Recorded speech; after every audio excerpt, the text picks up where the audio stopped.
17th. This is the Manhattan Community Board 1 Environmental Protection Committee. And I'm here with Wendy Chapman, our co-chair. I'm Alice Blank, chair, and welcome all. We're starting off with, and I can't thank her enough, with Assemblymember Glick, who will be speaking a little bit on her experience recently at the Assembly and what's going on in terms of state climate goals and recent legislation that we're hard to work on. I can't thank you enough for coming.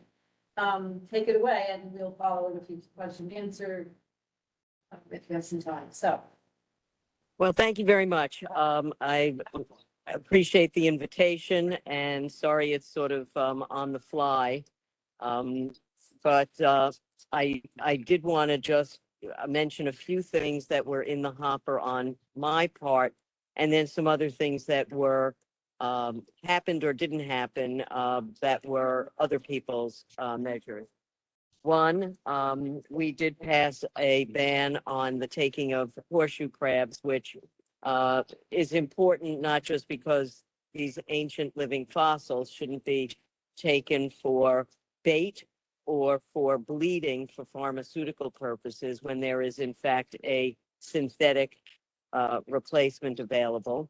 And it impacts shorebirds, migratory birds, and some other fish species. So there's been a huge decline, and other states are in the process of banning the taking, and so we stepped in doing the same. Likewise, we did a protection of homeowners' rights so that they were not forced to have a turf grass lawn, but could in fact use natural landscaping, low impact landscaping, without violating the rights of the homeowners association.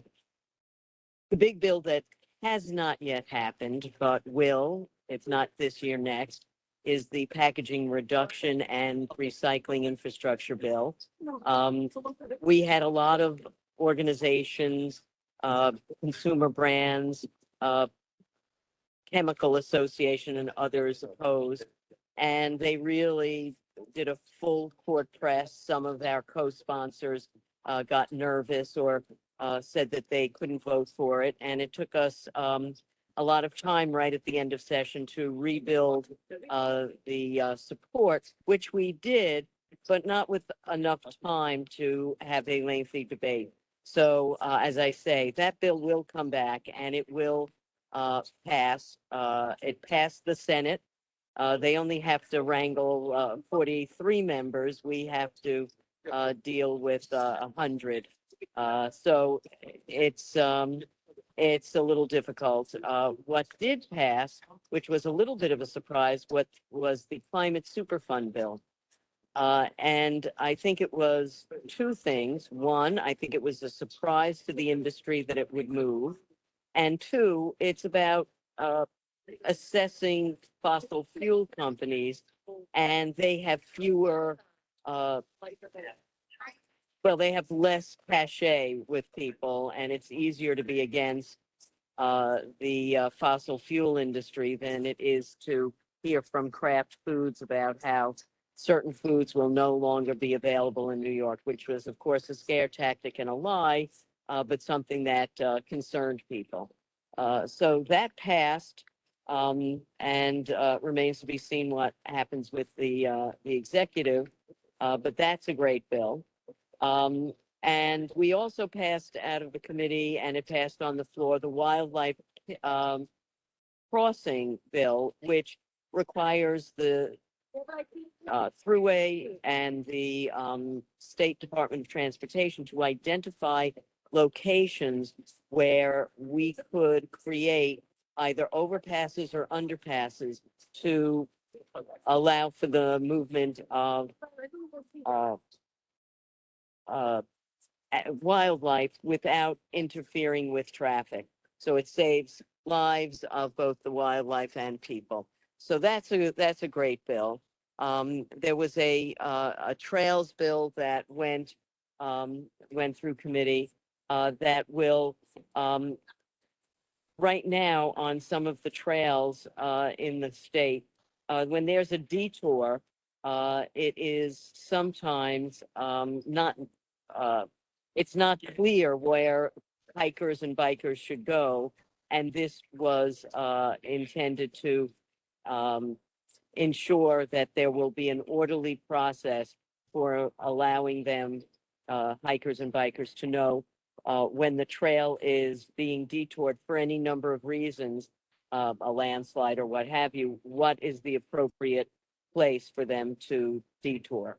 So those are a couple of the top line bills that are in my mind, but everybody wants to know why the New York Heat Act didn't pass in our house. And I will simply say that um, it's a disappointment on the one hand, but not a surprise. A lot of the lobbying was focused on the legislature and not enough grassroots uh, work in places where people aren't automatically on board. So we had a lot of lobbying in my neighborhood, but we generally are supportive.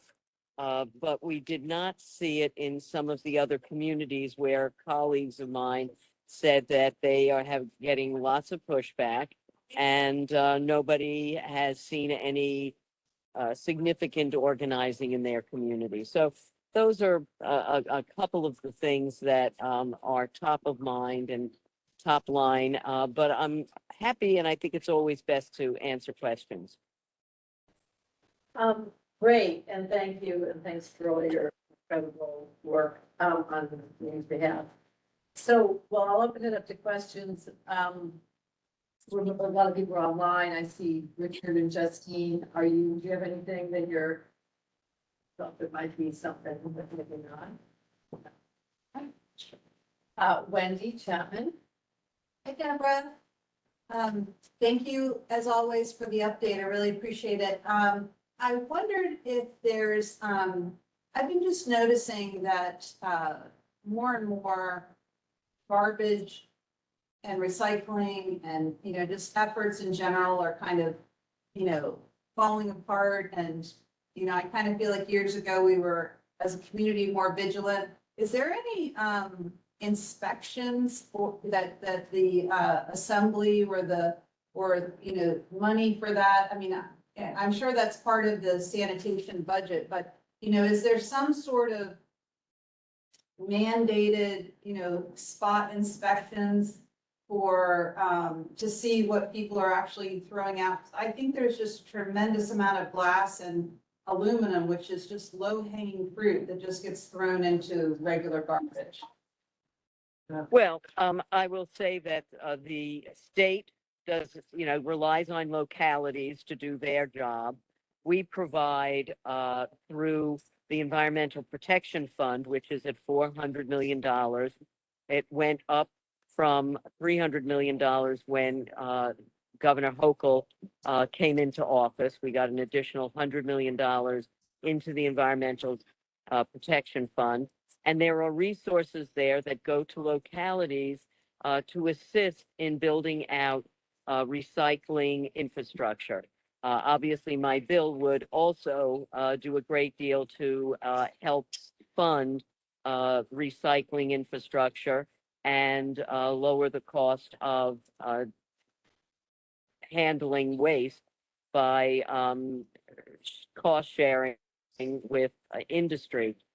Producing less and paying less as they produce less, but also while they are producing a lot, allowing us to send money to localities. There's no question that the city does do regular inspections. There are buildings. We get the complaints that my building got a fine from sanitation. And the point is that people just have to be more vigilant, and the sanitation department hands out stickers, which, I've provided to my super so that in our recycling area, people have better guidance.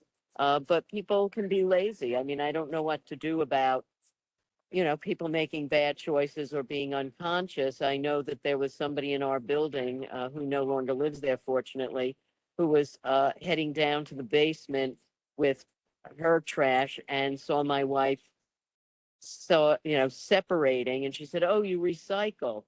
And my wife, being a good naturalist and environmentalist, said, "Yes, it is the law. And if you don't do that, the building is subject to being fined." So I think that certainly there have been major cuts to sanitation. There's a lot of their public facing outreach uh, programs that have been canceled for now. One is hopeful that at the resolution between the city council and the mayor, that some of that will be restored. Certainly, local composting was eliminated through Grow NYC because of budget cuts. And all I can say is the state is not going to, we're not in a position to micromanage localities. We send them money to do their job. Yeah, fair enough, completely. So thank you for your efforts to reduce packaging. That's wonderful news. Thank you. Anybody else with questions for Deborah Black? You know, I have a couple. No, okay, there's one. Just, it's not necessarily specifically your areas, but I'm just curious if you have any advice here. You know, the Community Board One has worked hard for an independent monitor to oversee the Manhattan Borough-based jail in terms of both its demolition, which is well underway, and then it's, you know, upcoming construction. And I know your colleague Grace Lee is, you know, and you all have passed a bill that might assist in this way. Is there anything more that can be done to make this a reality from your end? Well, Alice, we've had this conversation about New York has this build it up, tear it down, build something new mentality. And we've had the conversation about trying to find a mechanism for quantifying in the same way that we quantify whether a building is energy efficient now, and tell building owners they have to do more to become more energy efficient. We're looking at, it's probably an off-session task to work on figuring out what would be sort of a leads scale for the environmental cost of demolishing a building rather than adaptive reuse. So we're thinking about it, but I don't have anything specific to report other than it's on our radar screen, and we think it's important because we wind up having construction and demolition debris that we don't know what to do with. It's not well recycled, and there is a cost to new steel, etc., an environmental cost, not just a dollar cost. So it is something that we're thinking about. We just have not really moved the dial. Some of it is I have a wonderful, brilliant young woman who is the committee director. Regrettably, she's on leave because she's running for the assembly in Albany. So,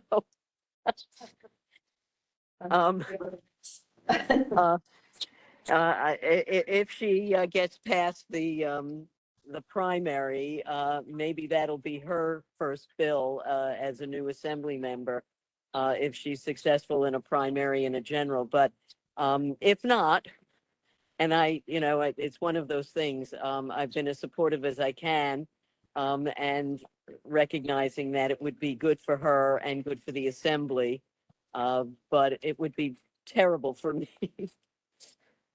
But we support other women stepping up, and that's why I was on the board of Eleanor's Legacy for 10 years, because we want to support more women getting into office. So whether Ginny is back or not, I'm sure that that's a conversation that will continue.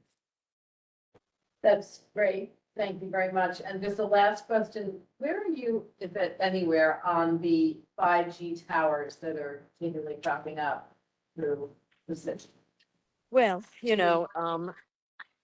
I I have not been convinced, well, certainly in some areas, the citing and the notice of citing is totally and completely done in a very poor fashion. And I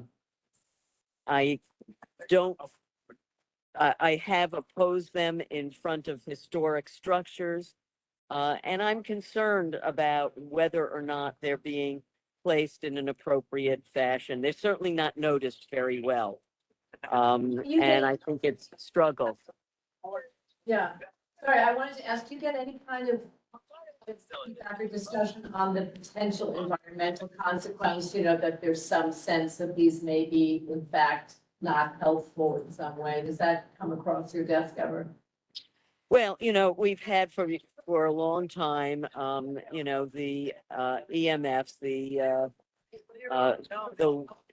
waves are, you know, we have lesser rules than they have perhaps in Sweden and some other countries that have done that still managed to maintain being modern and Yeah. technologically advanced, but are much more careful about how they actually allow these large towers of varying kinds, including the very super large electric towers that are, you know, march across mountains. They require people to be at a distance from them. So I haven't seen details on the 5G. I have seen some emails from individuals. That's not scientific information.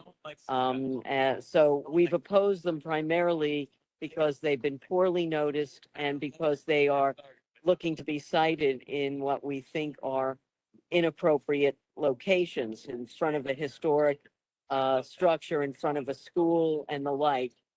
So we've opposed those individually, but have not had a real review of the material that would be either in our Science and Technology Committee, and I can ask Mr. Otis from Westchester, who is quite bright and quite knowledgeable. I'll make a note to talk to him about it. Thank you, that would be fantastic. We're hopeful to get them to come in pretty soon, to talk. And Tammy is here. Hi, Deborah. Hi. I know, you know, it's the elephant in the room.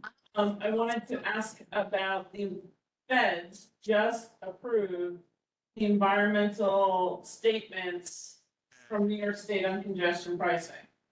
And the one thing that struck me was that they were specifically looking at truck routes. However, they did not comment on the increased truck traffic from the Brooklyn Battery Tunnel nor the Holland Tunnel and how that would affect the public spaces that we have on West Street. It didn't even look in the feds, it's nowhere listed that I could find. And so I'm wondering what New York State has done about that.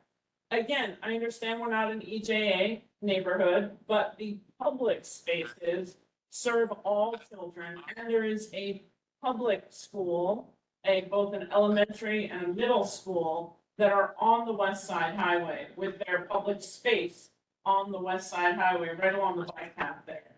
And then obviously the ball fields and the playgrounds all the way down to the Battery and Pier A. So I'm a little dismayed because it does seem like we were holistically ignored because the real estate was expensive to buy an apartment, but that doesn't mean that the schools and the playground should be ignored.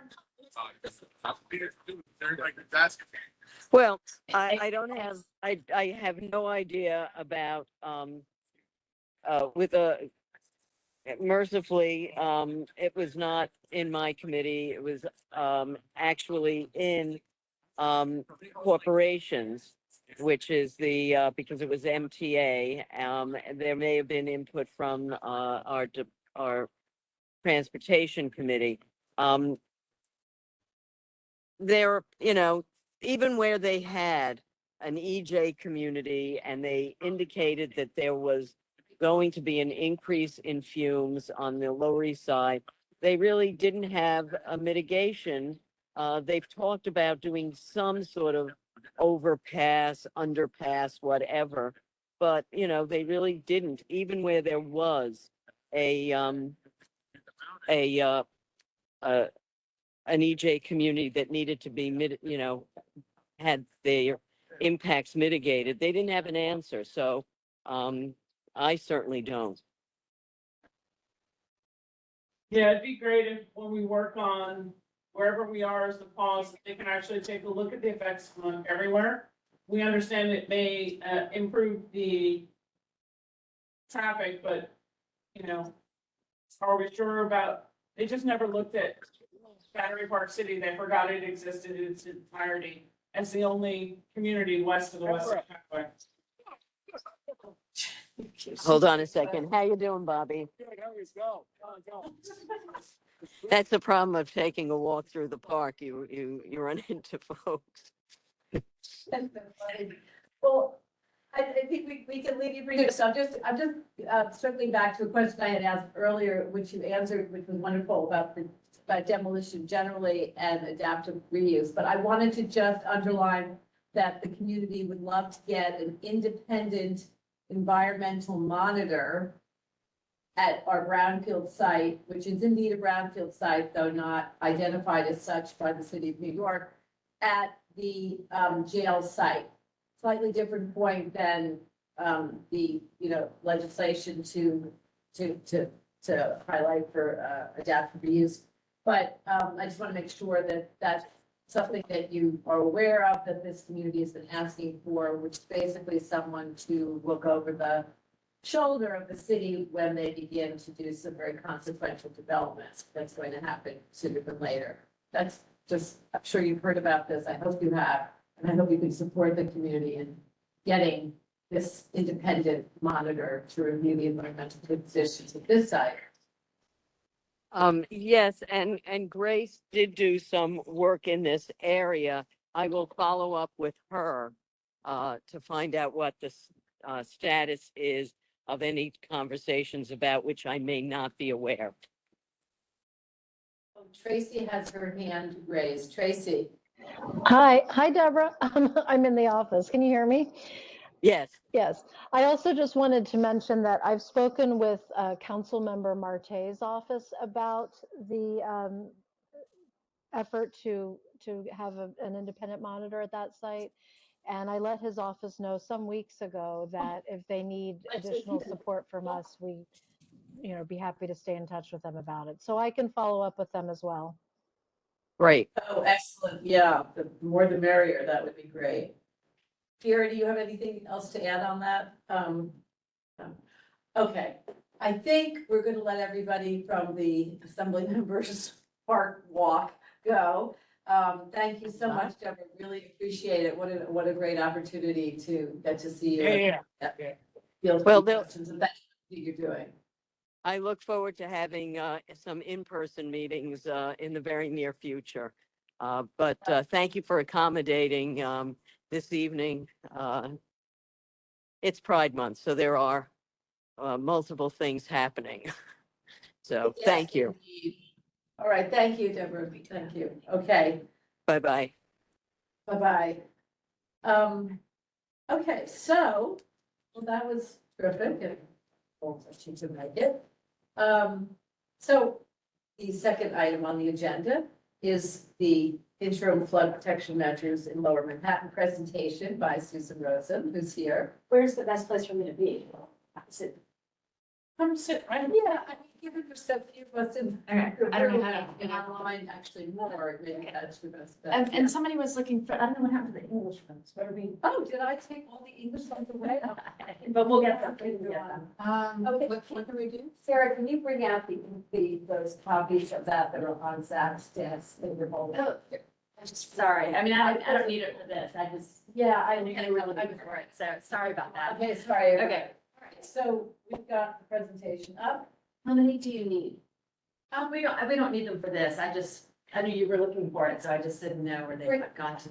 And then 2 copies, so everybody has one, and then the rest I was dutifully putting for the community board meeting next week. Okay, so to everybody in the room, to everybody online, thank you so much for giving me this opportunity to come in and give you an update. I really didn't realize it had been so long. I think COVID kind of put a crimp in some things, but we could have done it remotely at any time. So I'm just gonna do a quick overview of the program because I do know that maybe not everybody on the line or in the room has actually heard about the program.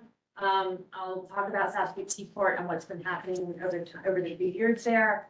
Our operational readiness, and then I'll talk about a few seasonal reminders that one might down. So IFPM, the Interim Flood Protection Measures Program, was established in 2016 when the mayor's office of what was then Recovery and Resilience, Recovery, now is MOCEJ. And the city wanted to figure out what they could do in sort of a short-term timeline to offer some flood risk reduction at critical facilities and neighborhoods while those facilities and some neighborhoods were, looking into and implementing longer-term or permanent mitigation. So the program was intended to, again, provide some flood risk reduction at critical facilities in low-lying neighborhoods. It was not intended, it doesn't have the capacity to mitigate against rainfall flooding. It was not intended to be a program that would provide protection against a Sandy-like event because actually the more common events that we would see over time can produce more effects.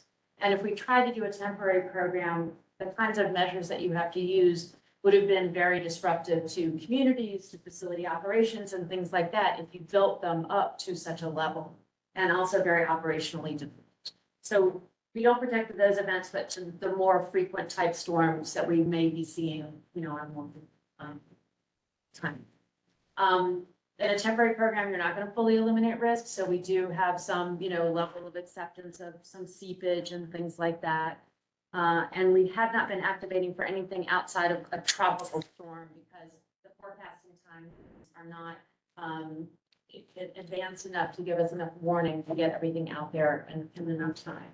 We always want to say it's not a life safety program. It is about protecting critical infrastructure and allowing the city to get back to providing critical services as quickly as possible. So if there is an evacuation order, please follow that order and don't wait until the last minute. So these are pictures of the measures that we use in the program.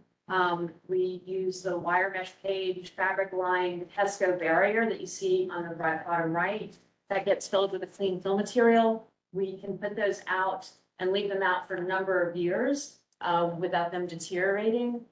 And we put it out as many as we can so that it cuts down on the amount of work that we have to do in what we call the just-in-time period, which is typically the 3 days before what's considered 0 hour. 0 hour is the onset of tropical storm force winds of 39 miles per hour or more when it's considered too dangerous to be outside. So everything in our timeline is benched against that mark. That mark can change. Storms speed up, storms slow down, storms go right and go back over to toward Europe and we don't have to worry about them. But things can change. So it's always important to keep abreast of what's happening in the forecast. In any case, we leave gaps for access and for operations in those Tesco's, and we would come back in that just-in-time period and fill in the gaps with usually tiger dams. Sometimes we use more Tesco's, but the tiger dams are the water-filled tubes that you see in the middle picture. And then on the right-hand side are flood panels that we have installed at some of the facilities where we were protecting something more specific, like a electrical room or a boiler room or something like that. So between 2016 and today, we've had 57 sites that we've been providing flood risk reduction to. That included 32 DEP pump stations where we provided them with the materials, and then they were always responsible for deploying. 21 critical facilities, everything from wastewater treatment plants, hospitals, and sanitation facilities, DOT facilities, firehouse, police station, and then 4 neighborhood sites. 5 of the facilities have actually achieved their permanent mitigation and graduated. There's another site that is expected to graduate by the end of 2024. And then 3 of the neighborhood sites East Side Coastal Resiliency, well, actually, East Side Coastal Resiliency doesn't protect any of our IFPM, but Brooklyn Bridge Montgomery Coastal Resiliency, Atlantic, and Red Hook will allow 3 of our sites to be retired and graduate when those are completed. So between 2026 and 2028 is the update for this. So we installed South Street Seaport in 2019. This is an image of an overview of the alignment. The green represents the pre-deployed HESCOs that were installed at that time. And then the red indicates either Tiger Dams or just-in-time HESCOs. So we extended all the way from Wall Street mostly along, the Esplanade, everything on the water side of South Street, and then crossed over at Catherine Slip. And then within a couple of years, we were able to actually shrink the alignment a little bit for a couple of reasons. We were concerned with being out of the footprint of the Brooklyn Montgomery Coastal Resiliency construction area. But in addition, the bigger reason is that NYCHA had completed their permanent mitigation of Smith houses. And that was the only thing that we were providing protection for in that area. So we were able to have a redesign. We came down and we would have tied off on Robert Wagner Place, Wagner Place, just north of the, what I consider north of the Brooklyn Bridge. And then in 2023, after they got started with Brooklyn Montgomery Coastal Resiliency and maybe some things changed in their construction timeline, we realized that we needed to move a little bit more to get out of their way and to avoid a big trench that was cut across the street that wasn't being filled in all last year. I mean, you wouldn't have noticed it, you drove right over it, but for our purposes, it would have allowed water to come through. So we now have a design that ends on what's called the unnamed street under the Brooklyn Bridge. There's Dover Street. There's the street that people can come down from Pearl and either get onto the FDR South or come all the way to South Street. It does not have a name. It doesn't have a name. I know what it does. It does, I'll get it for you. I would like that. I did not think it had, I've not been able to find a name for it, Yeah. so that's interesting. Okay, oh, good. There is another section that is, in the design process, so from about, the Brooklyn Bridge to down to where Fulton Street is about, I think. They are working on, another sort of coastal resiliency project that'll have permanent mitigation, but that's in the early stages of design now. So for the foreseeable future, this is the design. And so I want to talk a little bit about what you might expect to see happening if we do have to activate. There will, of course, be traffic detours, even though we avoid being in the street for most of the alignment. During the actual deployment, while the contractors are out there, there's a lot of heavy machinery. They're actually moving Jersey barriers, those big concrete, barriers up and down South Street. And so there's, a lot of activities. We really try very hard to keep all the vehicles out of the way. We try very hard to keep people from being in harm's way. They don't listen all the time. The ferry access is affected in that, once we start to get the Tiger Dams up and things like that, you would have to go around to Water Street, around the Tiger Dams to get, if you're coming sort of south on South Street, to get to the ferries. So it's important to keep that in mind and put it into your time factor and things like that. And the bike lanes get blocked at certain points. And I'll be honest with you, right now, I'm a little confused about where, only because they've moved things around for the construction. And so it's a little confusing, but We can give you the temporary relocation. yeah, so, but we work very closely with, the police department, with DOT, parks. We notify everybody with the ferry so they can put out messaging about this, inconvenience before it happens. And we also have some parks enforcement people who will try to help, guide people and things like that. So we've got that in our plans. So I just want to talk a little bit about, everything that goes into all of this. It's a pretty big lift. We have all of these supporting agencies who help us during an activation of any of these neighborhood sites. So before being neighborhood site. So, we're always in close communication with all of these agencies. Obviously, we have, PDs out there on the ground. The sheriff's office can support with traffic management as well. It's a big effort. We have 2 contractors that we can call on. We typically would only have 1 at each site, but if we're in a time crunch or for whatever reason, they both know each other, they work together, we've made sure that that's, a good relationship, and so if we had to put them in the same site to get it done, we can make that happen as well. A number of units at New York City Emergency Management that are involved in this. And just to talk about our activation timeline, because I think this is important information for people to understand. So, we're monitoring 24/7, but our triggers are if a storm is threatening to impact north of North Carolina, that is when we start to pay attention. And the idea is that negative 120 hours from that 0 hour that I mentioned before. So that's about 5 days.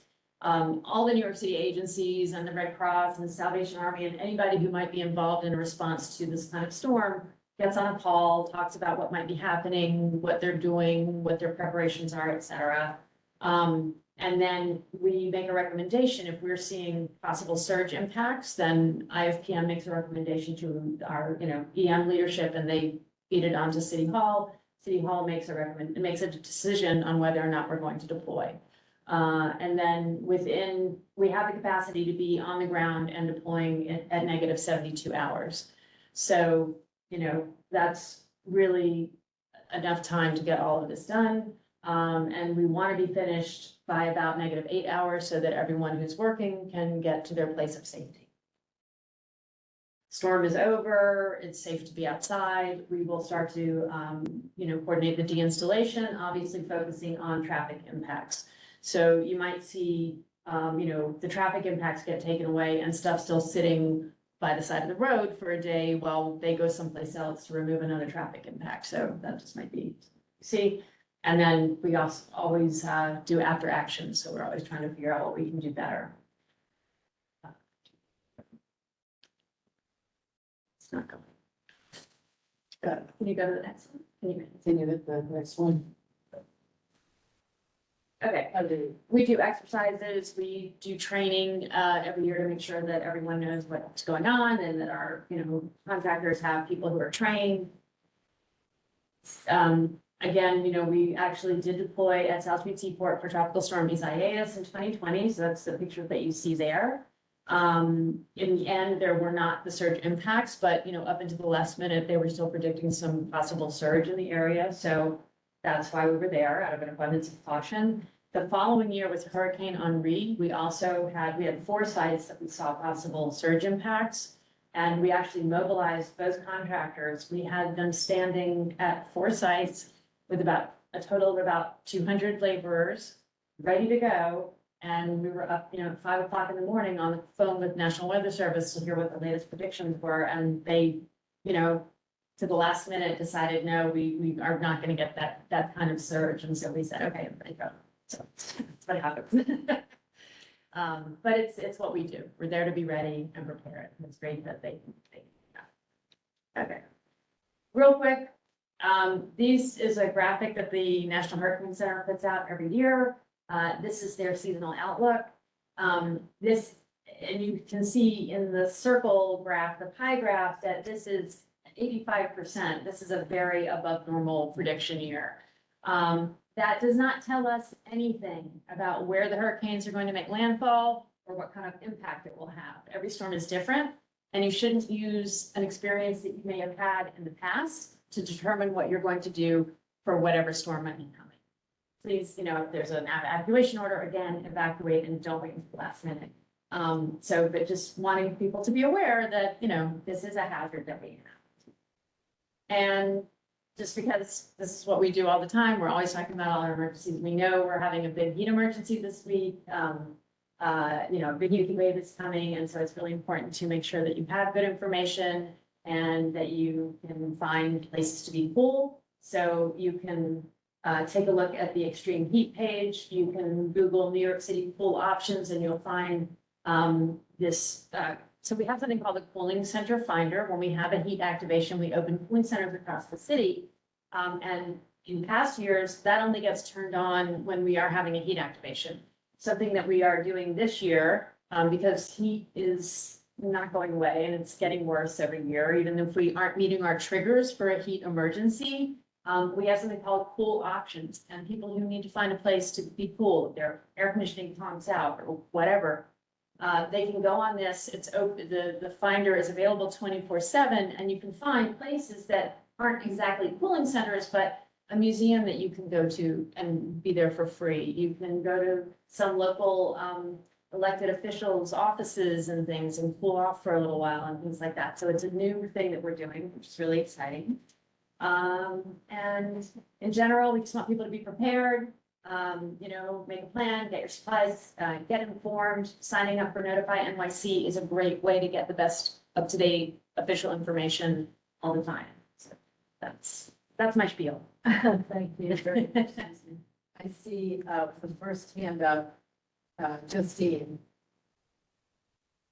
Thanks so much, and thank you for this wonderful presentation. This was really informative and helpful. I just have a question, and it's probably silly, but I still have a question. So on one of the slides, you talked about closures that would have to happen for traffic detours, bike lane closing, and something else. That's not anything you need to do now. That's in the case of at 120 days out, and then we go from there.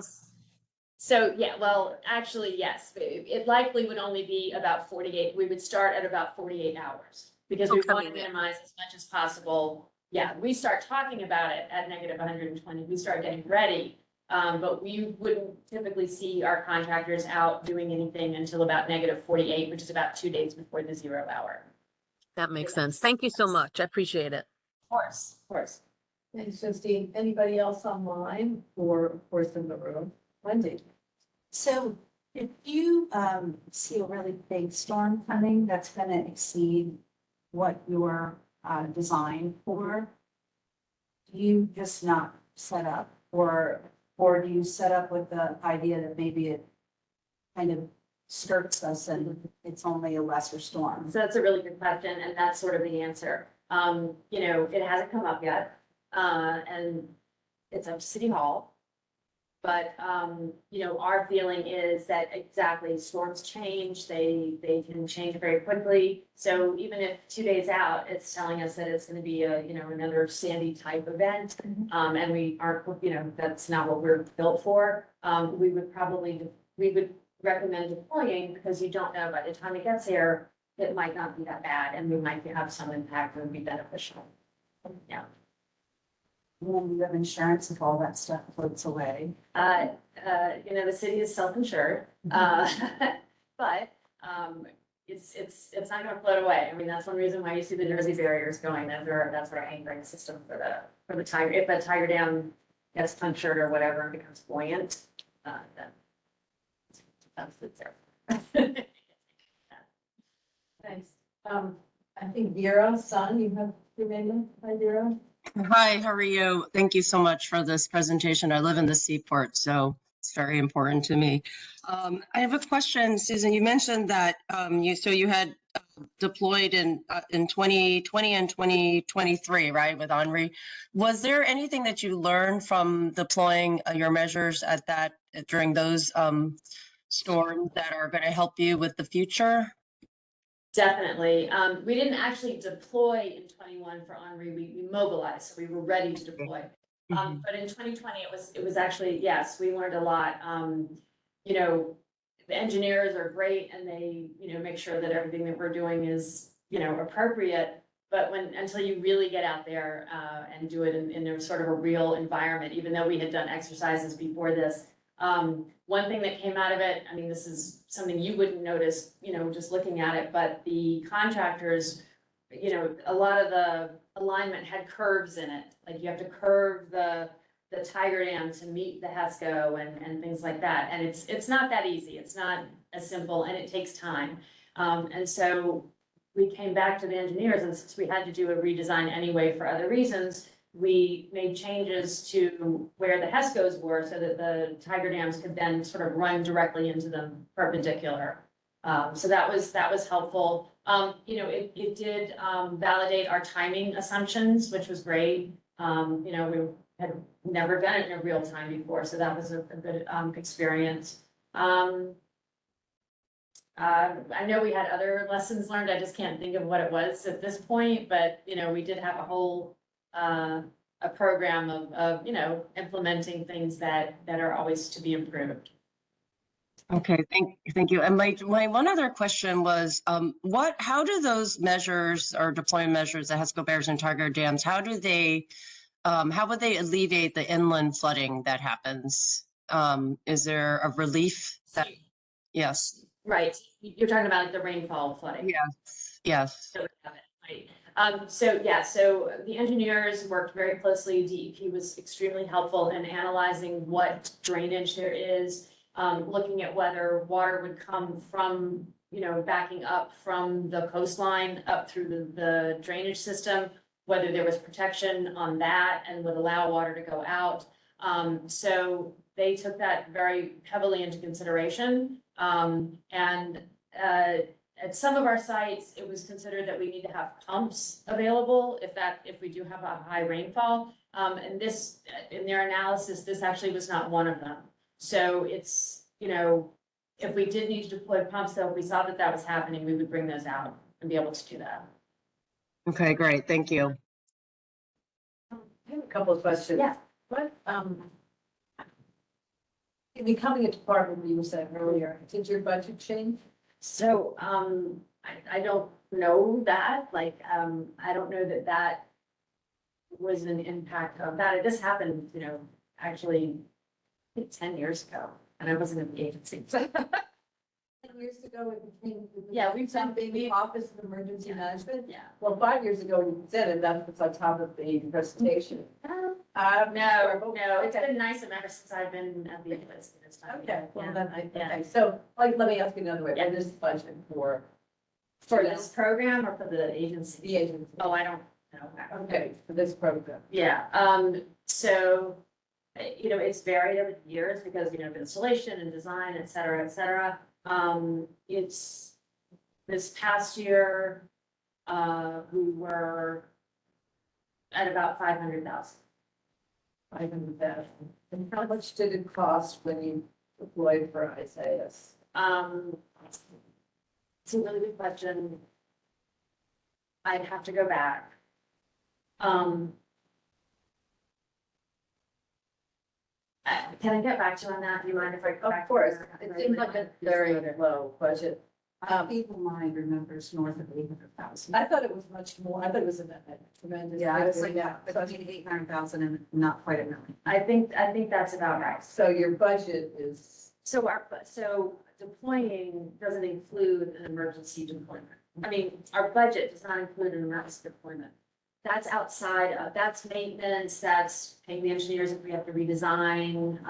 It's making sure our materials are, you know, that we have enough materials and things like that. well, I guess when you have it, when you get back to us, just to sort of an understanding of how Yeah. that works, I'm kind of curious, because I would think that would enter into a lot, and also, it's my next question is somewhat aligned to that. As a community board, we were always, remain very concerned about the west side of all of that. So could you talk to a little, now it's been 5 years.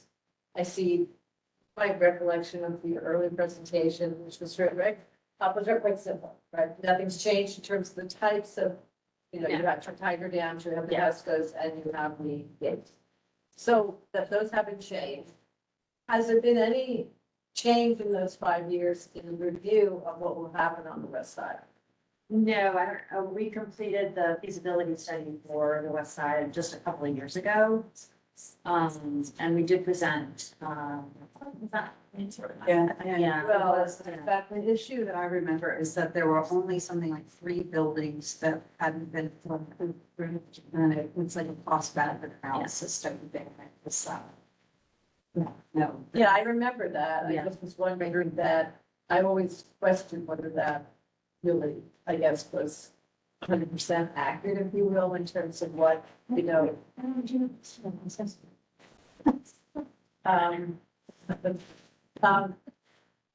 mean, I would have liked to see that part of the presentation, maybe we get that another time, just a refresher on that, because we're seeing the Battery Park City Authority is busy shoring up everything. Mhm. City crossing over the West Side Highway and then coming up to right back up, which would lead one to believe that that area didn't have those features of buildings having their own independent types of feature measures. So I guess my curiosity about this is like, what happens if every building that goes north of there, not each one of those buildings has these measures? And I guess your department is convinced that at the next potential storm, there'll be only need on Lower Manhattan on the east side, but not the west side? Is that? No, I don't know. There was that's actually, I was gonna tag to Alice. You did show a Holland Tunnel set up on your map. On this map? Yeah, can you go to slide 6? See, it says, No. what's on the west side? That Canal Street dock? Yeah, That's a DEP, pump station that they, have tiger dams for.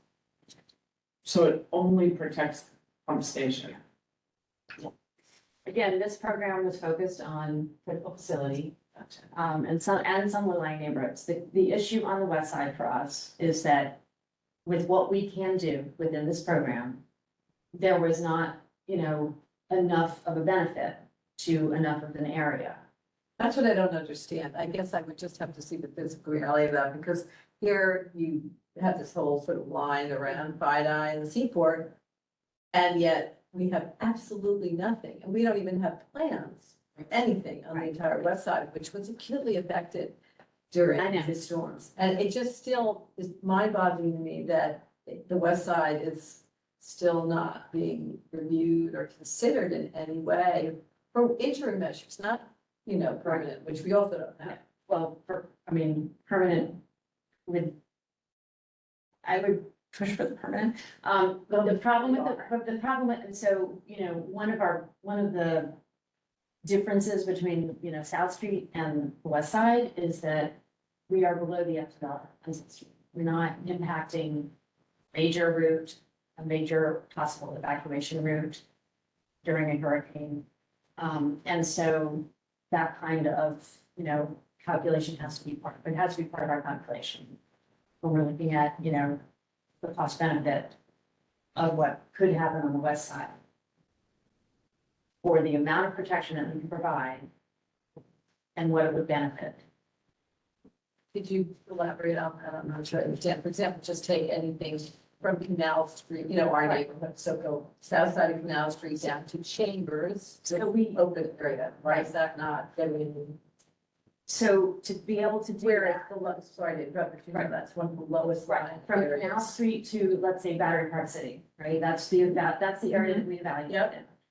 In order to provide an effective, flood risk reduction of any kind, because of the drainage infrastructure, because of the topography, we would have to cross West Side Highway in 2 places. And doing that was part of our calculation. And then we also did an analysis of the buildings in that area so we look at, here's the amount of water that we can stop, and here's the footprint of where that water would go. We looked at the buildings within that footprint.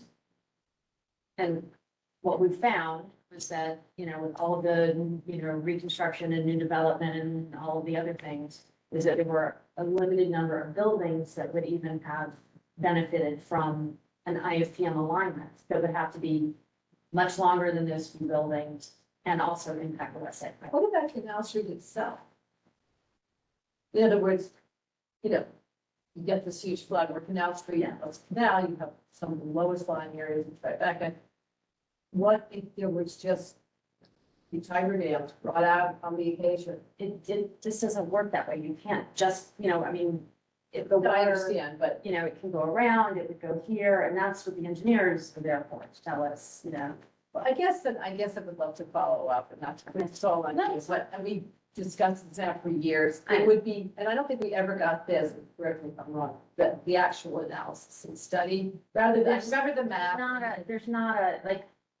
We're not like the recycle shores in Cecilia. You're not gonna have like a report, right? We don't have like the funds to have the engineers do these, kinds of things like this. They presented to us, they gave us, maps and images and the data. And then it gets, put into, Could we get that then, just to see that piece of Yeah. the presentation? That would be really helpful, because I think it's still a big mystery to me, and I understand the fact the concept of 10 years.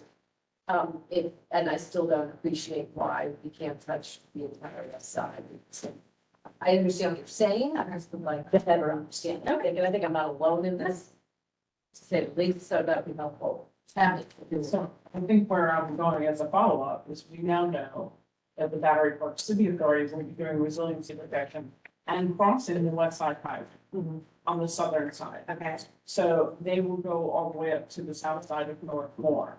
And I would like, the agency to have a look. And now knowing that one side of the west side highway, the southern tip, right in the middle, at the low point will already be able with pop-up gates going all the way up to North Moore. And they're doing resiliency protection all the way around South Pier A. So I would request that we actually have the agency look at the plan staying in and do another analysis to see, since you're only gonna need to cross now one street in one place, whether or not it's actually feasible to extend protection in case of emergencies or whatever. I will take that back. I'm not, Sure, it's just the timing is perfect from my perspective. Yeah. I will take that back and, bring it up to, the people that make. the It's also a decision. much shorter run than you would have needed before. Because now where you were saying all the way down to Battery Park, whether that was Battery Not Park, Battery Park, to Battery Park City. Yeah. It's like the street and. right, which is Chambers, they're actually going north of that Oh, okay. to North Moore into Tribeca. So it's an even shorter run for you. which I would think that that would have been part of the, like, it amazes me, Battery Park City Authority isn't in touch with, No, we are in touch. I don't. I mean, you're not aware of I this didn't plan. know that was crossing up that. Yeah. Yeah, That is- it's, I'd love to see you on June Yeah, 20th. it's a pretty good presentation, but of course, it's to be given to your office, but I do think that's a really good point, Yeah, to update it with that understanding. I just think it would be really a wonderful opportunity. I will take this back. I mean, I'm, not trying to downput the, the economic situation, whatever, but I. but it does make it, at least you know that they are crossing at that point, and then they're going north another quarter to half a mile, to North Moore. So that takes off, where it's a mile from Chambers to Canal, it takes off 40% of that already.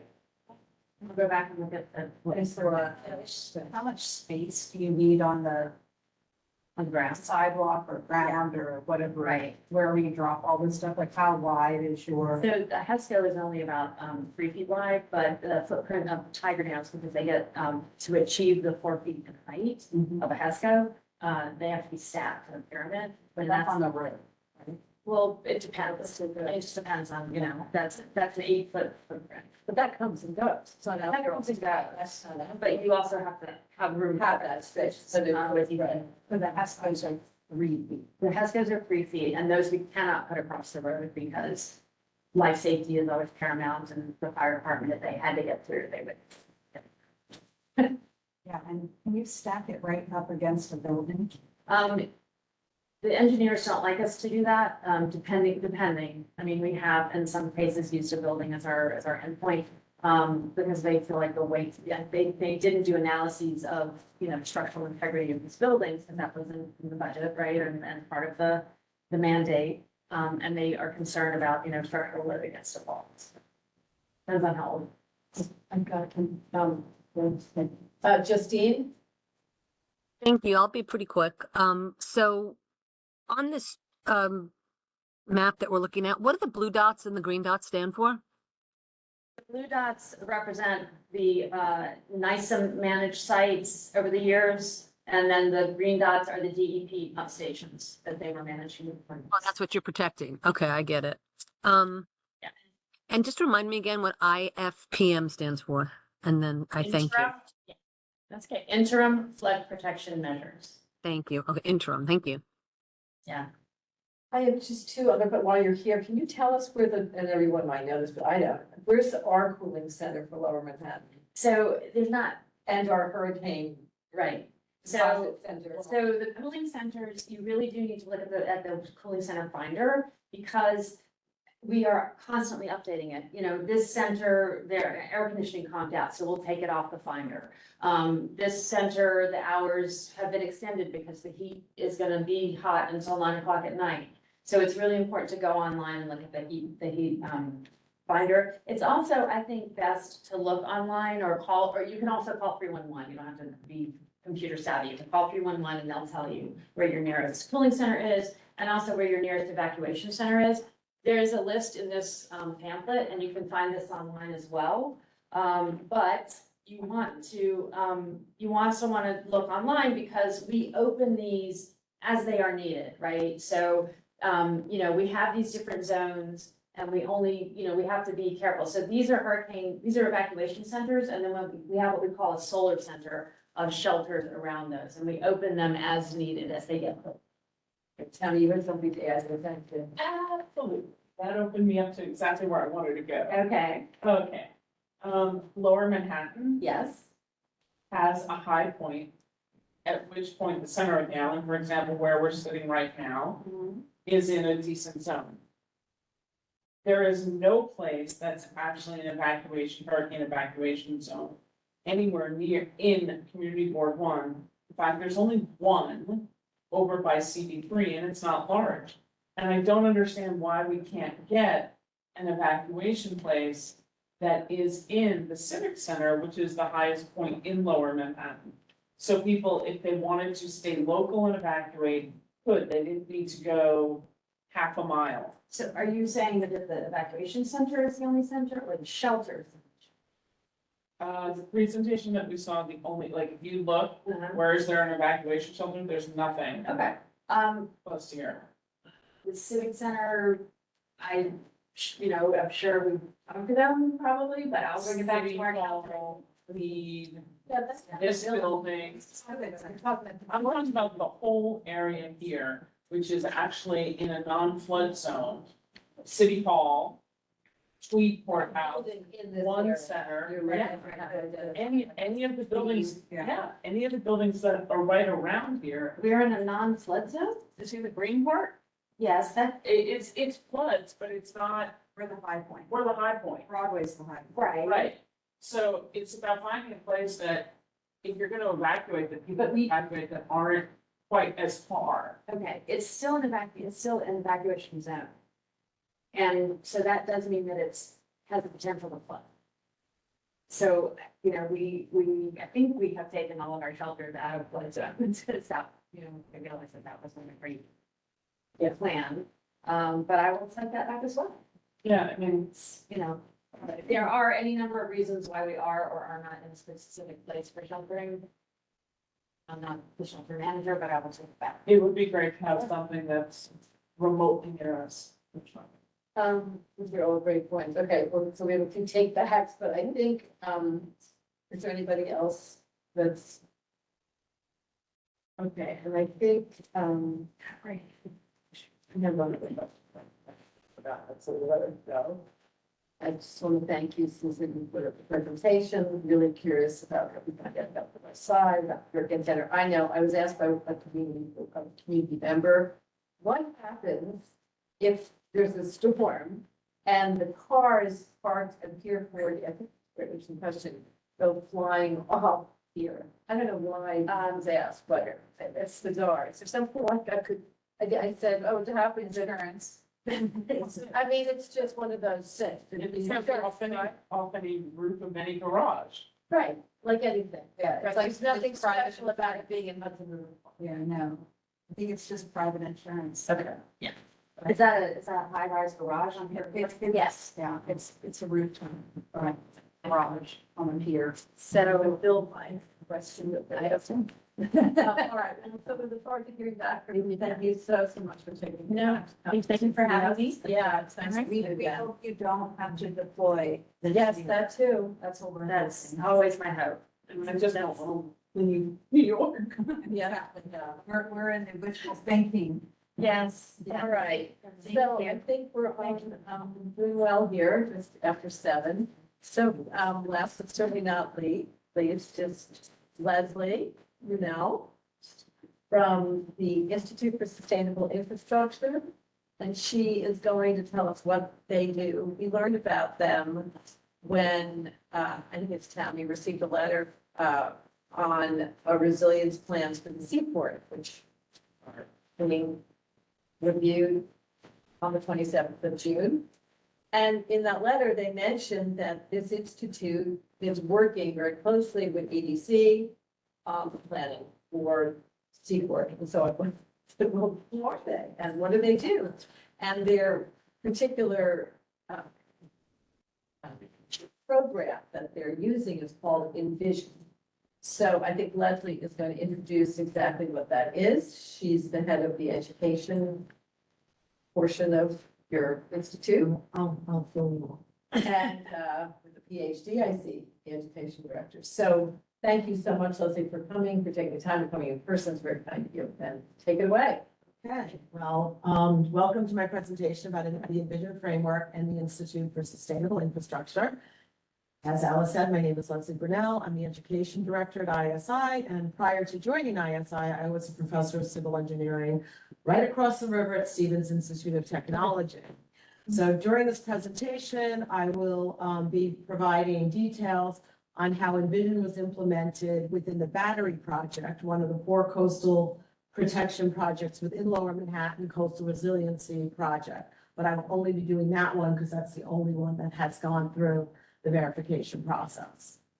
So the Institute for Sustainable Infrastructure is a 501(c) nonprofit education and research organization founded in 2010 by the American Public Works Association, the American Society of Civil Engineers, and the American Council of Engineering Companies.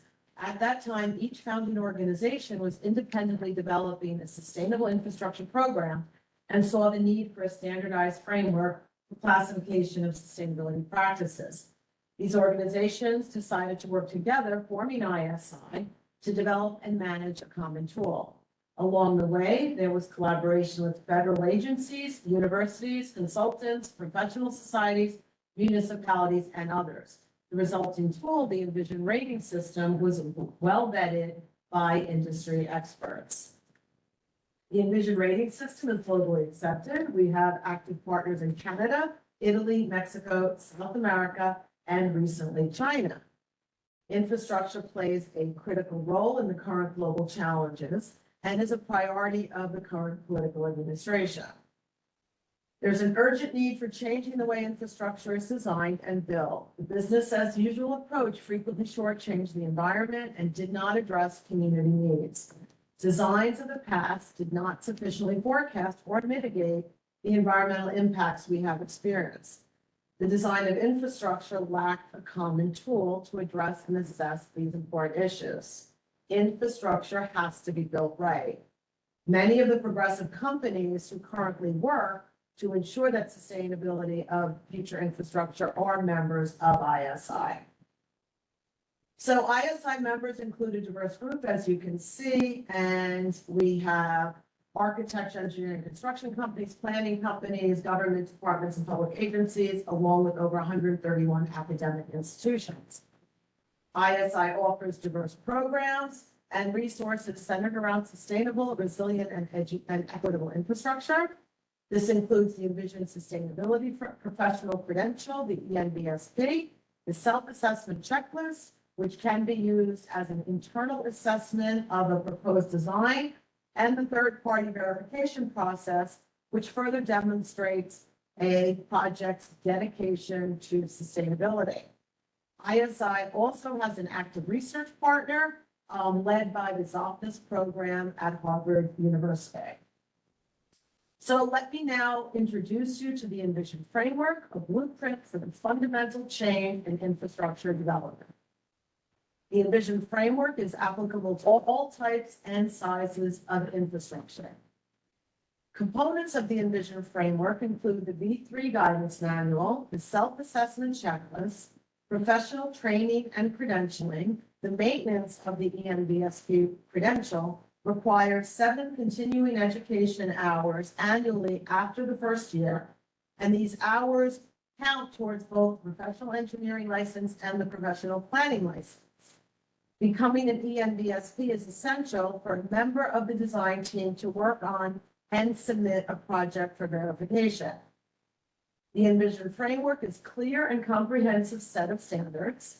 Envision goes beyond the required codes and standards necessary for any infrastructure design, and it recognizes exceptional performance and encourages collaboration across multidisciplinary teams. The Envision framework consists of 5 categories: quality of life, leadership, resource allocation, natural world, climate, and resilience. Each of these 5 categories is broken down further into credits. The Envision framework consists of 64 credits in all. And notice that most of these credits are not specifically technical, that they go beyond the traditional design elements. Here you can see the full list of the Envision credits within the 5 categories. The credits designated as 0.0 outlined in yellow are for innovation, which I will discuss shortly. So there's 64 credits in all, 59 plus the 5 innovation credits. CB1 is strongly committed to helping to improve the quality of life of residents in Lower Manhattan.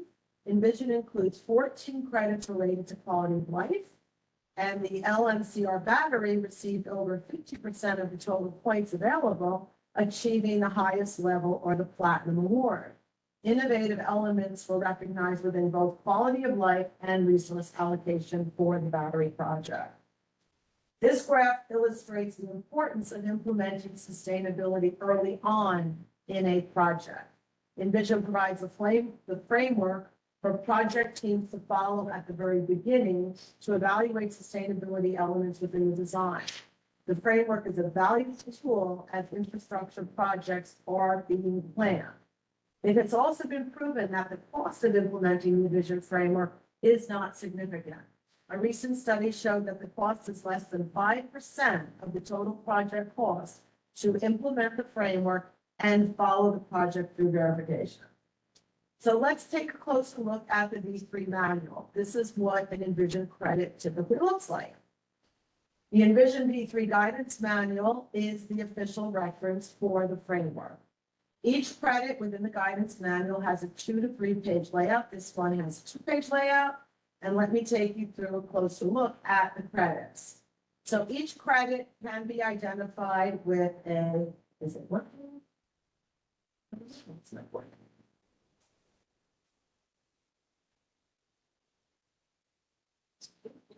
No, there were lines sticking up, but it's okay.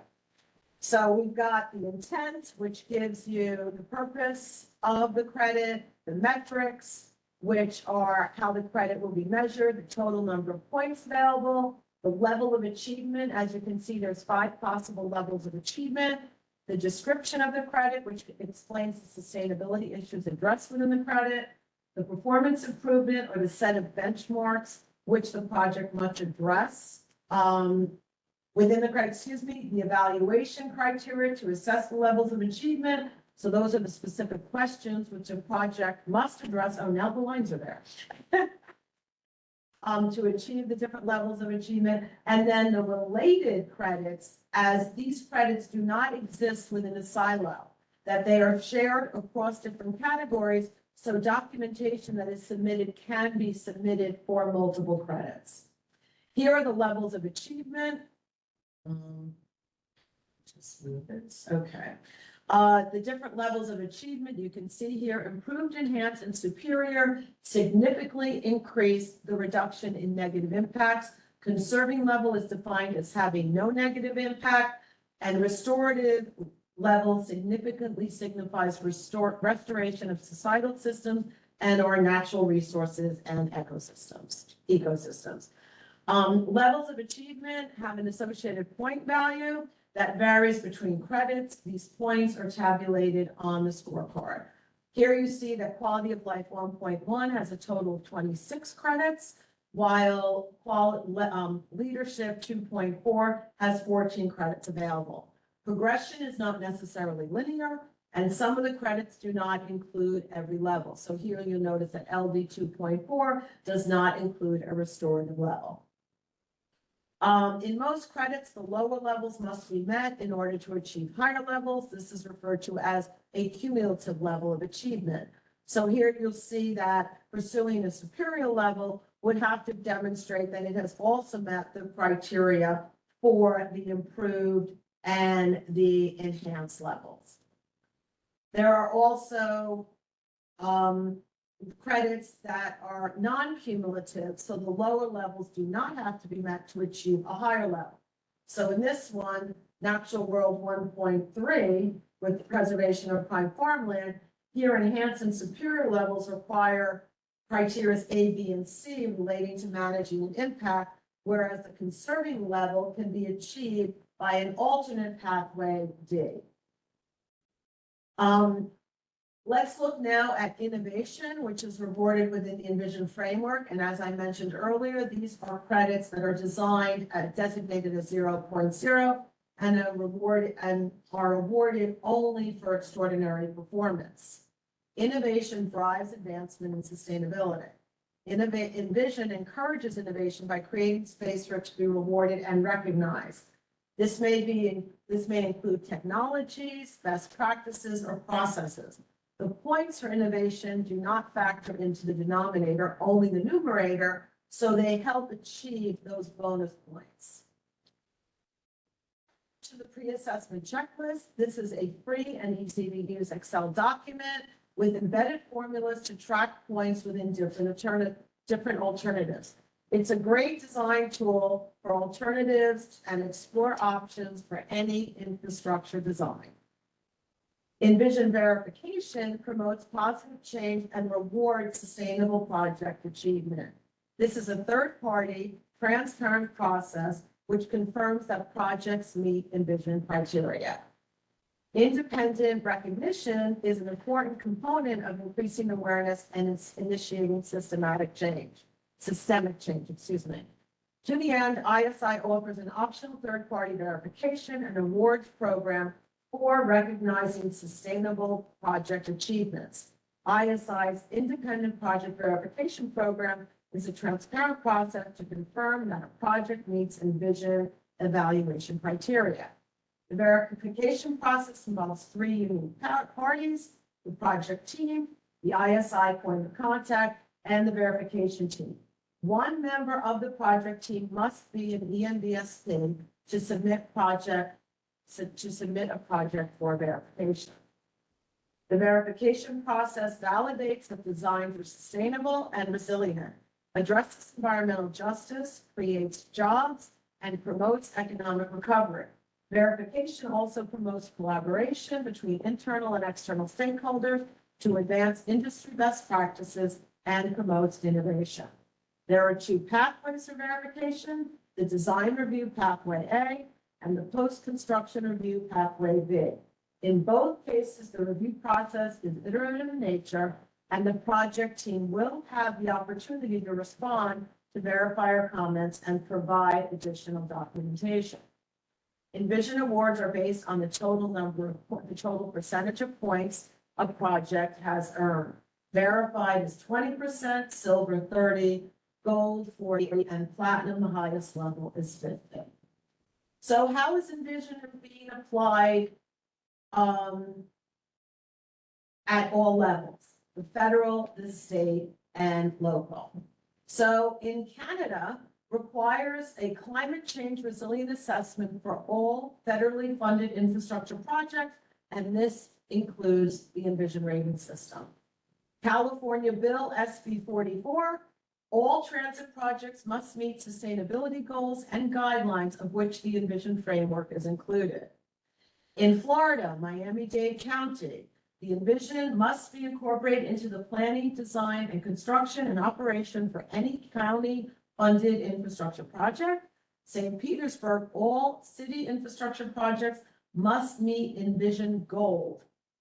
Many RFPs require at least 1 staff member to be an ENVSP, mandating the use of the Envision online assessment checklist and requiring Envision verification. My personal favorite, the Port Authority of New York and New Jersey leverages Envision within their infrastructure guidelines. And on the other coast, the Los Angeles Department of Public Works sustainability guidelines complement Envision and address every Envision credit. And within the SIG, the Sustainable Infrastructure Guidelines as well. Here you can see a map of where Envision is being used. These are our verified projects across the world. So now let's look at how Envision framework was applied within the battery project, which, as I noted earlier, received ISI's highest award achievement of platinum in April of 2024. So the battery project received innovation points for the quality of life. The battery project exceeds the credit requirement within quality of life, minimizing construction impacts. The project team carefully considered whether to use heavy trucks to transport materials to and from the site or to use barges due to the project's unique location along the waterfront. The use of barges will actually result in 1,035 fewer trips completed on the Hall Road in this dense urban center. Taking the project materials and equipment off the road will promote safety for pedestrians, cyclists, and vehicles along the Hall Road. It also will reduce the number of trucking trips required, avoids transportation emissions, and reduces construction air quality and noise impacts associated with that trucking. The resource allocation innovative points are received. The battery project implemented innovative design processes to overcome significant barriers associated with reduced embodied carbon earthwork design at the waterfront sites by creating a hybrid lightweight fill that can serve as an example for future coastal resilient projects to provide both cost and embodied carbon savings.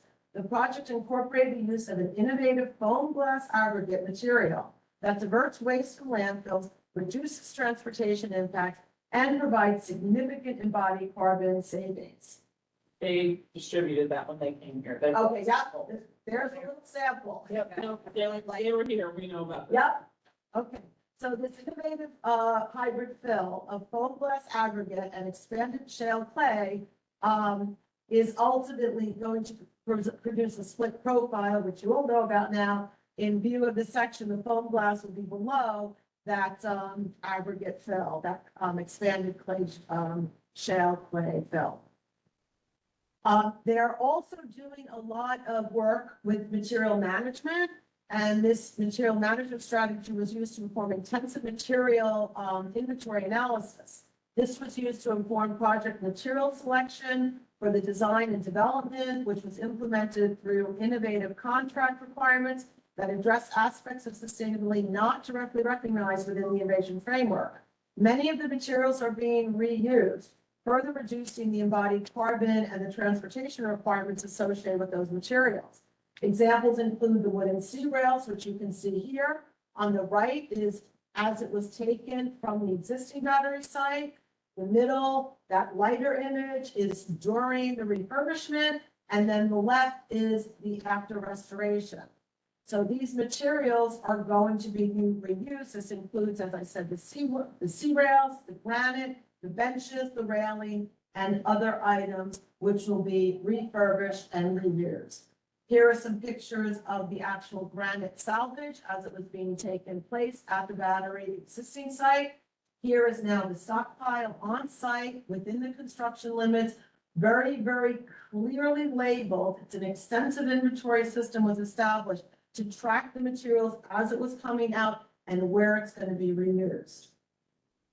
So the benefits of Envision: multidisciplinary teamwork and collaboration is encouraged. It promotes meaningful stakeholder engagement, provides a common framework for assessing sustainability, rewards innovation, and leads to better project management. Benefits of Envision and ISI membership: as an ENVSP, if anyone within your community would become an Envision sustainable professional, you will be able to lead sustainability efforts within your community. You will serve as an example of your organization's commitment to sustainability. And as an ENVSP, you will gain new skills and knowledge, staying up to date on the industry best practices. Using the Envision framework provides a free and easy way to implement sustainable elements within any infrastructure project. ISI membership includes extensive education and training programs and a large network of other sustainable focused partners. Thank you for your time. Thank you very much, Leslie. Wow, that's a lot of terrific information. Thanks so much. Well, anybody in the room have questions for Leslie about the Envision program? Tammy? So my recollection the last time I heard about this was you could actually end up certified, but not necessarily with only a very small percentage of the project fulfilling some of the buckets. 20% is the minimum.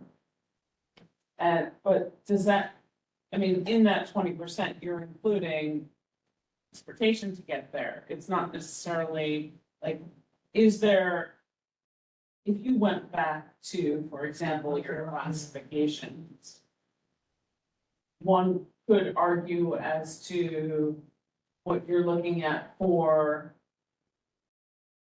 back one. Yeah, I'm gonna go to the other one. Summary, I probably should have. There we go.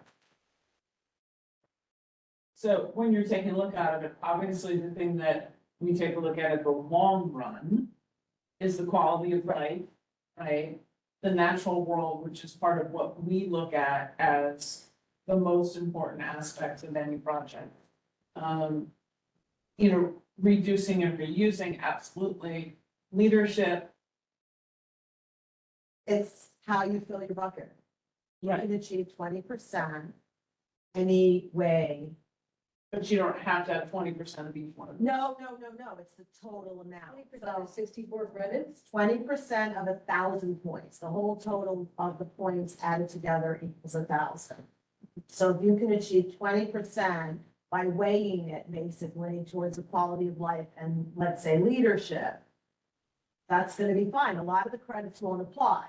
Let's look at the battery. There was no farmland in there. So those credits don't apply. So those were taken out of the hat. I think that's my point, was that you could heavily weight it towards Yes. necessarily something like leadership and not necessarily meet the community's goals in any long-term way. Which, I don't think you're gonna get 20% with just leadership. right, but you don't have to have a percentage of every one of those. It's not each bucket, it's 20% of all. Well, this organization just started in 2010, so it's not that old. How many projects in New York have we done, or is it just the battery? We've done many in New York. I don't know off the top of my head.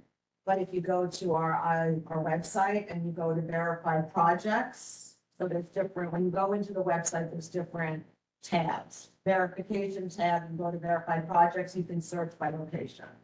So in New York City, we've had several projects. We just had the Starlight Park in the Bronx is a verified project. Battery is a verified project. The Broad Channel over in Jamaica, Queens, where they elevated streets that were impacted by Sandy to bring it above sea level, above flood stage. That's a verified project. The Times Square shuttle is right now in verification application. It hasn't gone through yet. Red Hook is going to be submitted for verification. There's a lot of projects in the city Times Square shuttle. between Times Square and Grand Central Station is going for verification. Yes, train. Yes. Yeah. Yes, right. There we go. So it's number 6. Yeah, go ahead. Those are all different types. So do you work with like the wedge verification or other programs? Because this is, There's a lot of, exactly, do you overlap with other? we try not to. I mean, we stand on our own ground, but there have been projects like we do with leads all the time. LaGuardia is a Envision Platinum project, and that is also a lead project. And LaGuardia Airport was verified twice, once in 19 and again in 24 as the construction continued. I'm curious about this. So I might have gotten this wrong. 5% of the, less than 5% of the cost of the project is paid to this organization for this oversight? It's what it costs for the implementation of the sustainability measures. It's the whole thing. It's not only just the application, it's all the. Could you give me an example of the battery? Because I try to understand what we're doing. I can't because I don't have the numbers out. I just. Smith, didn't you say that the cost of the project implementing this would cost 5% It's more about 5%. because they're using different materials Yeah. or? You're using It's different not that- materials, you're taking Yeah, but alternate. it's not that they're paying your organization, it's Well, that they- they're using innovation. They must be. We get a fee based on the size of the project, based on if it's public or private. There is a fee that is paid for the verification process. Like what? Is that a percentage of the project's cost? or It is that a flat? percentage of the project's cost. And what percentage is it? It depends on project. It's On the different. battery. I don't have that. I'm not in verification. I'm in education. All right, So I well, don't have that. at my If disposal. you could get that for us, that would. You could get it online. Everything is online. So if you look on the verification, you should see. I guess I. And it, it depends. Is it public? Is it private? Is it, a $20 million project? Is it a $1 million project? Can you share the website? Well, yeah, just, And I guess some of the education is that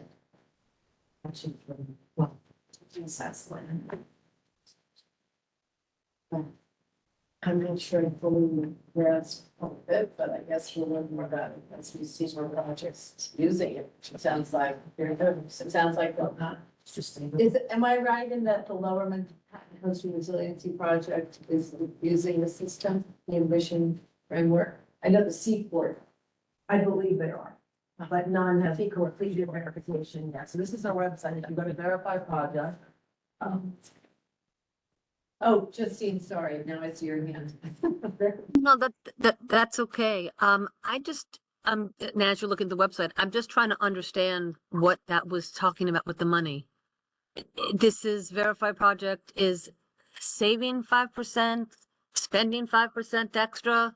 I was very confused. And what does the award mean? It's just like pat on the back, or there's money associated with it? it's like a LEED building. If you walk into a LEED building and you see that it's LEED platinum, you know that efforts have been made to design this Do that, yeah. building to be Okay. sustainable. Same thing with infrastructure. It's, being designed to adhere to a higher standard, an elevated floodplain, using materials that have the full life cycle cost of the project. When the project's lifetime has been met, the project can be either reused or taken apart and the materials repurposed. It's amazing. Don't get me wrong. I didn't mean it to be like, oh, what does that mean? I just was trying to understand what you guys were saying, and I think it was maybe just hearing in and out. But no, it sounds like a really amazing project and program. Yeah, it's a full life cycle approach to anything from, cradle to grave, the whole. I Yeah. love that. I love the Yeah. reuse. That is amazing. Thank you. Go to Starlight Park and the little Brooklyn, the Bronx River. What is it, Conservancy. In their building, they've got the plaque. That the park was envisioned verified. Well, it's really interesting to learn about it. It's incredible that, at least I don't know about anybody here, but Yeah, in 2010, I never heard of it. They're all your New York projects. Oh, here they go. Okay, so can you And zero zero in on and them? you'll see. Okay, Trinity Place reconstruction. What is it? Trinity Place. Okay, what else you got? Governor's Island, what's over there? That's good. Yeah. That, I think that's it for us, right? Yeah. For something. East Coast, East Side Coast Resilience, yeah. Which we had a tour of. And the Lower Manhattan Coast Resilience. So just for my purpose, I would just say that the award is a very prestigious award to be able to get. It is. It's from a longevity standpoint, if it was mostly focused on materiality, construction process, long-term and community versus leadership, I think that says a lot, because yes, leadership is important to get all of those done. But the project is evergreen, and it should mostly, from, again, one person's opinion, be focused on the project versus the leadership of the project. Because Yeah. we hope when we're all gone and the award's still there, that the project is really envisioned. Right. It's a good point. Tammy, since you're looking at this, could you just click on the registered one that's right behind the Lower Manhattan Coastal Resiliency Project one? And just see what that is? There's like a darker, it's This or one? maybe that, not that, one, that's the bottom, that's Staten Island or Red Hook, sorry. Then that one, That's Trinity. oh, Trinity, sorry, Trinity, and the other one is Coastal Resiliency, sorry, thank you so much. I was So, hoping and the beyond question- hope it was Battery Park City Authority's plan, but it's not. And the interesting thing, I'd wanna know what Trinity Place reconstruction means, because the project actually is just starting. Yeah, that's what sort of, I find the only part Yeah. of this that's a little bit, if I could say, I don't know what the word, I don't wanna use it.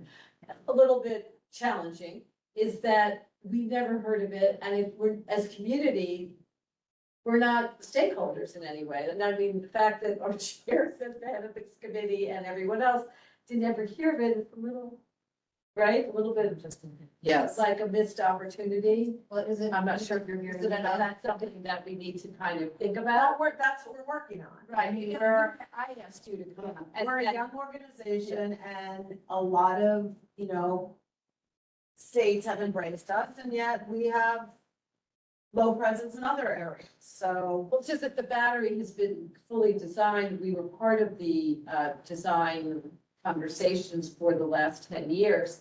Yet we never have heard from you before. Yet you've been in business for 15 years. So So stuff we've like been that. working with the Port Authority, we've been working with Yeah. the DDC. Yeah, so that's our point, is that we are a community board that's in this section that represents the community of Lower Manhattan, yet we haven't been part of this conversation. And you have an entire area that talks about community.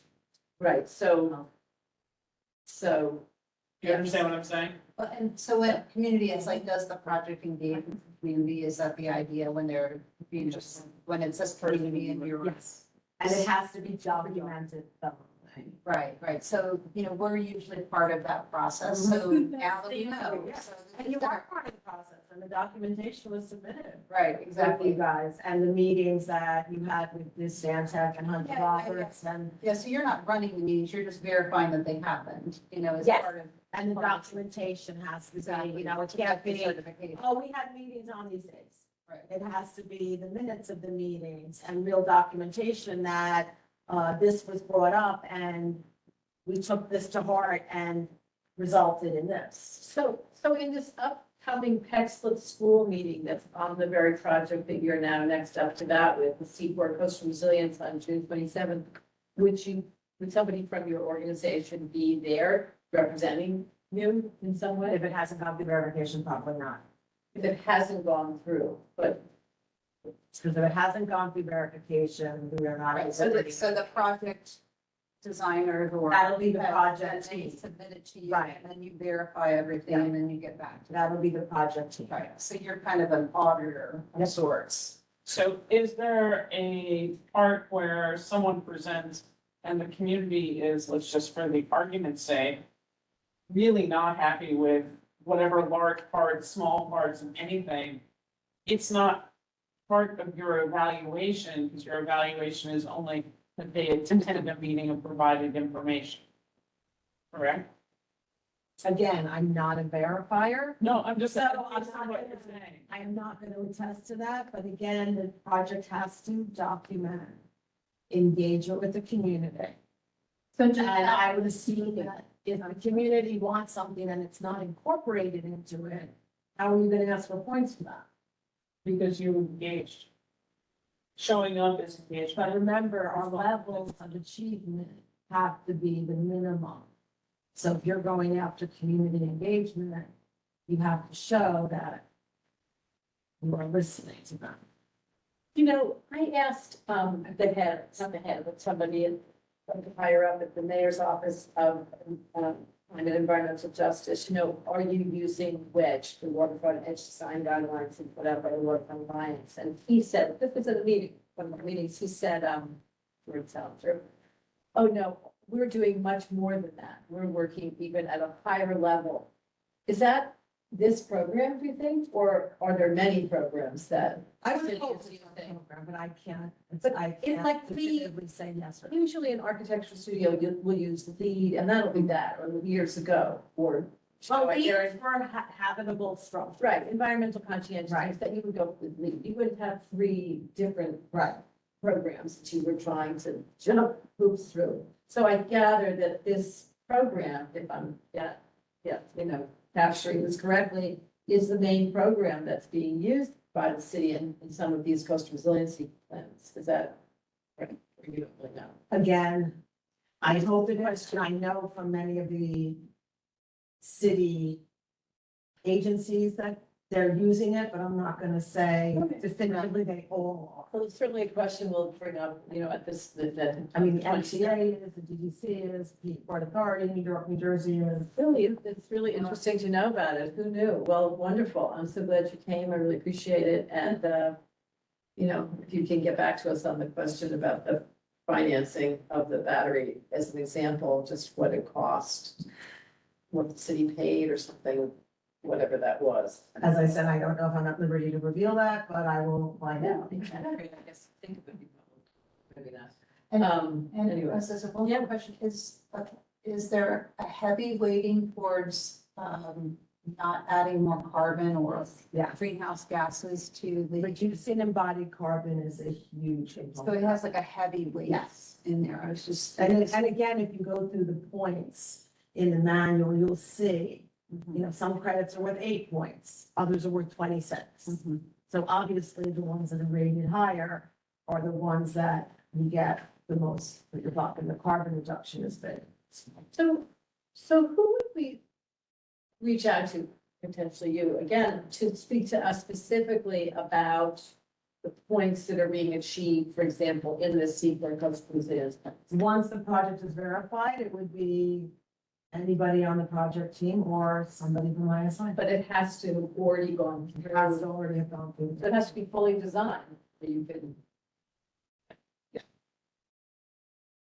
Can you know prior what it is being about, what that 20% or what, can't even know the categories? Yeah. Well, you could ask the builder, I mean, you could ask the design team, Well, that would be, are you going after vision? And if so, what are you trying to achieve?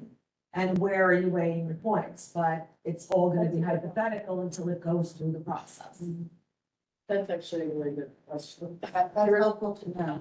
The process, as I said, is multifaceted because you have people within ISI doing verification and you have the third-party independent evaluators reviewing all the documents. And how long does it take to go through the review process? Typically, it's about 12 weeks, but then it depends on how long the client, the team takes to respond to the first round of comments. Really interesting. Well, again, anybody else, I think we can hit all their questions. Many thanks. It's nice to meet you. We're nice to meet you. And we will remain in touch, I hope. Okay, do you have any else? Yeah, thank you so much. All right, well, I think with that, we are adjourned, and thank you guys for those of you who showed up. Really nice. Thank you. That was worthwhile. Thank you, guys. Take care. Have a good night.